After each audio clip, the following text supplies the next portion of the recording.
Yeremia 46, nubuat tentang bangsa-bangsa lain. Firman Tuhan tentang bangsa-bangsa. Firman Tuhan yang datang kepada Nabi Yeremia tentang bangsa-bangsa, mengenai Mesir. Mengenai Mesir terhadap tentara Firaun Neko, raja Mesir yang berkemah di tepi sungai Efrat dekat Karkemis dan yang dipukul kalah oleh Nebukadnezar raja Babel dalam tahun yang keempat pemerintahan Yoyakim bin Yosia raja Yehuda. Siapkanlah perisai besar dan perisai kecil dan majulah untuk bertempur.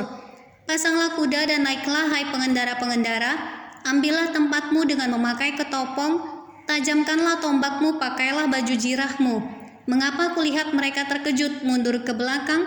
Pahlawan-pahlawan mereka terpukul kalah, lari kocar-kacir tanpa menoleh.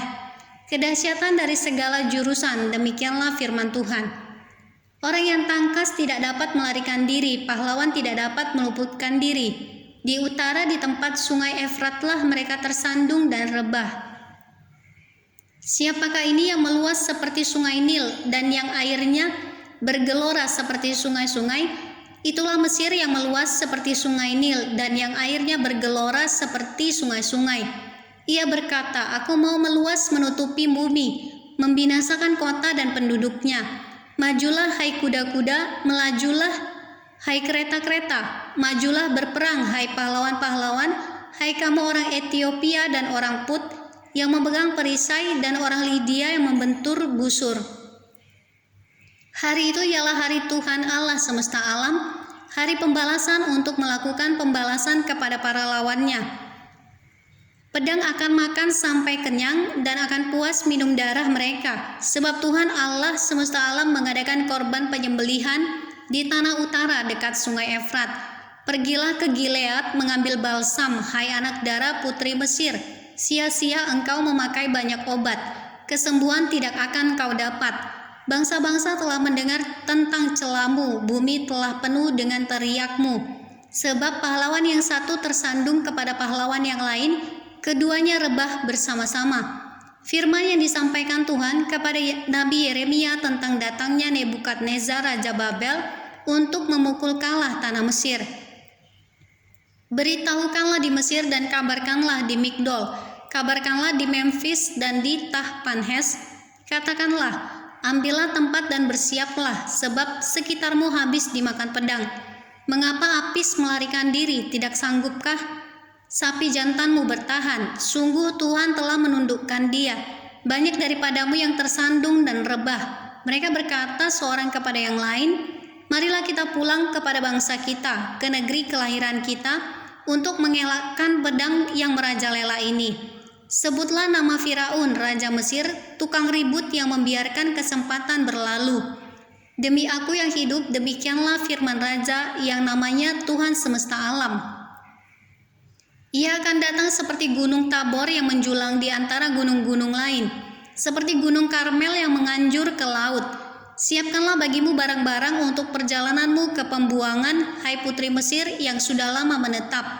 Sebab Memphis akan menjadi sunyi sepi, dijadikan reruntuhan yang tidak berpenduduk lagi.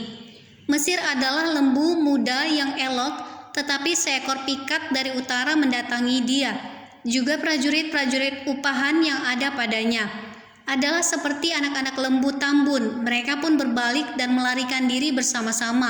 Mereka tidak dapat bertahan sebab hari bencana mereka menimpa mereka, yakni waktu penghukuman mereka. Suaranya seperti ular yang mendesis apabila mereka berjalan maju dengan bertentara.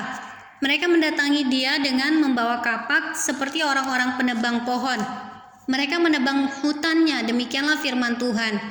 Sekalipun itu tidak dapat dimasuki sebab lebih banyak mereka daripada belalang, tidak terbilang jumlahnya. Putri Mesir menjadi malu, diserahkan ke dalam tangan bangsa dari utara. Tuhan semesta alam, Allah Israel berfirman, sesungguhnya aku mendatangkan hukuman atas dewa Amon dari Tebe, atas Firaun beserta Mesir, dewa-dewanya dan raja-rajanya, yakni atas Firaun beserta orang-orang yang percaya kepadanya. Aku akan menyerahkan mereka ke dalam tangan orang-orang yang berusaha mencabut nyawa mereka, yakni ke dalam tangan Nebukadnezar, raja Babel dan para pegawainya. Tetapi sesungguhnya negeri itu akan didiami seperti dalam zaman purbakala, demikianlah firman Tuhan.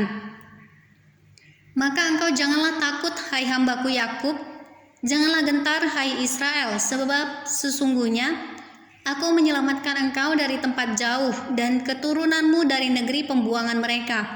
Yakub akan kembali dan hidup tenang dan aman dengan tidak ada yang mengejutkan.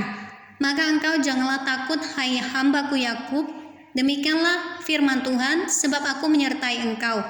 Segala bangsa yang keantaranya engkau kucerai-beraikan akan kuhabiskan, tetapi engkau ini tidak akan kuhabiskan. Aku akan menghajar engkau menurut hukum, tetapi aku sama sekali tidak memandang engkau tak bersalah.